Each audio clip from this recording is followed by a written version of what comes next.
We already damaged our new awning. Do not make the same mistake we just did. Hi! Hi. Now we chose an all black awning, solid black on the outside and on the underside, or the top side and the underside.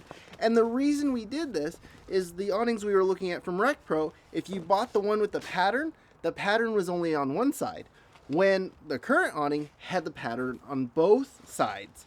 And Lauren's really picky about that, so to get around that, we chose a solid color.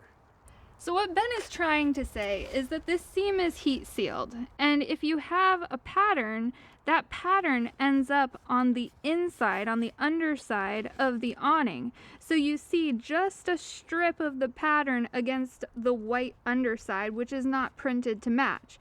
So no, I'm really not that picky. I just want it to look the same and uniform on both sides.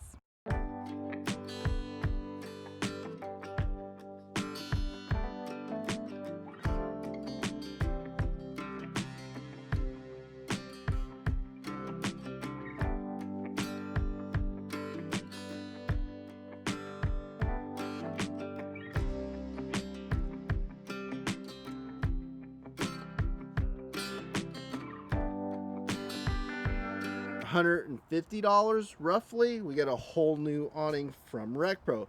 Fairly inexpensive material. We're not sure how it's going to hold up, but we want to do a review on it. So in this bar there's a torsion spring, and it's about this long. What that torsion spring does is when you release the latch, that spring action retracts the awning back up. That's how that works. It uses that spring. So to do this properly, we need to release that tension in the spring. Now there's many ways you can do this. There's many techniques. There's some that are easier than this, some are more difficult than this. I've done it where you clamp this with a vice grip and I've spun it, and that's how we're gonna put it back on. But there's a really awkward way to do this, and I think I'm gonna try it. So we're gonna try that. I'm hoping I only have to release one spring, not both of them. I think I can get away with just one. And the reason for this is on the A&E awning systems, there's this latch that you have to release when extending the awning. We're going to leave this latch locked, holding the spring in place. If you go back to 1 minute and 5 seconds, you'll see Lauren holding the bar. And this is very dangerous, so use a lot of caution, but we never released that spring. We just left the locking mechanism simply in place. But I've never done it releasing just one. I've always done it by releasing both of them. For those of you who are afraid of this torsion spring like I am, you can use the arm as leverage to unwind it. Just don't lose count of the turns. Very awkward, but doable. What number are you on? What count am I on? Yeah, I don't know. 10 or 11. No, Oh, it's got some spring left in it. We'll just keep going. you gotta be like 7. 7? We're gonna guess 7. Oh my god.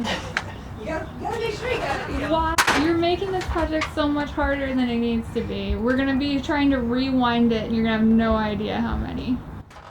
It's okay. Yeah, we'll figure it out. What was that, 10?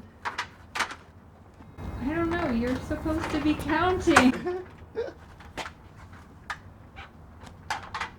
Yeah, we're good right there. As we were removing the old awning, you can see the new awning there carelessly thrown on the ground.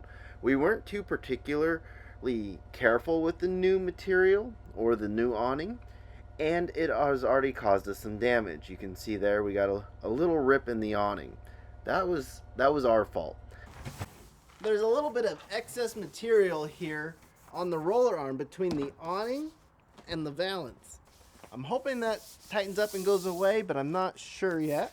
The awning's already de-wrinkling, if that's a word, de-wrinkling here in the California sunshine, and it is solid. Typically, you see a design on these, and this one's just a solid color, and we really like that. Lauren picked it out. She really liked it because the seam is also the same color, so everything hopefully just kind of blends together, unlike the ones with the design on one side that we were looking at in this price range from RecPro. Again, not a sponsored video. But the most important thing is what Lauren thinks of it. I love it. Great.